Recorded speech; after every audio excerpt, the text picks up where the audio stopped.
Welcome to Teddy Physics. An electric motor takes 5 amperes from a 220 volt line. Determine power of motor and energy consumed in 2 hours. So determine power. First we should find power and we should also find energy. Okay. So first what they given. So I will write given data. Given.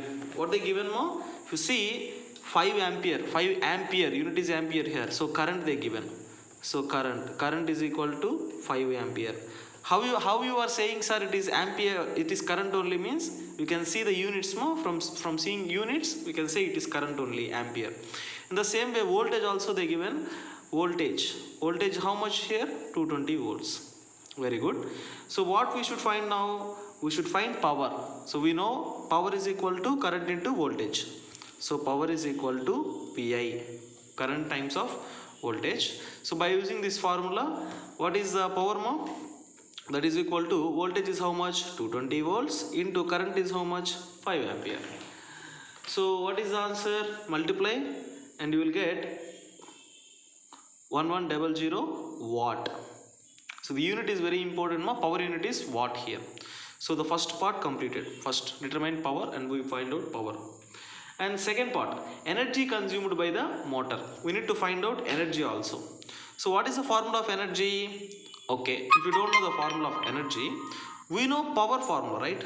So what is power formula? From the mechanics chapter, Newtonian mechanics, we already know power is equal to what? Energy divided by time, rate of change of energy.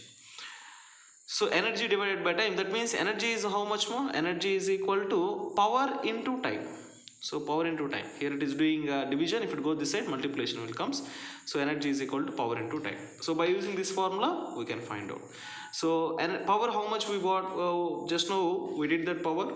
So power is equal to 1100 watt SI units only. Times of time. How much time? They given it. Did they mention any time here? Yes. See, if you see in the question, they mentioned 2 hours. Okay. So now we are going to put 2 hours here. Right? No, we should not put 2 hours because everything we are considering in terms of SI system only. See, ampere, volts, watt, all are in SI system only. So hour is not an SI system. So time we should convert into seconds. So time, how to convert more? Time is equal to 2 hours. So how many seconds? 2 into 60 minutes into 60 seconds. So that is equal to how many seconds more? 7200 seconds. So we should multiply this one with 7200 seconds. Okay. So what is the answer now? If you do this one, we will get energy. We will get energy, comma E is equal to multiply. So this is seconds unit. I just wrote here. Okay. So 1100 into 7200. So if you multiply this one, you will get 7.92 into 10 power 6 joules. So joule is the SI unit of energy. So this is the answer. Thank you.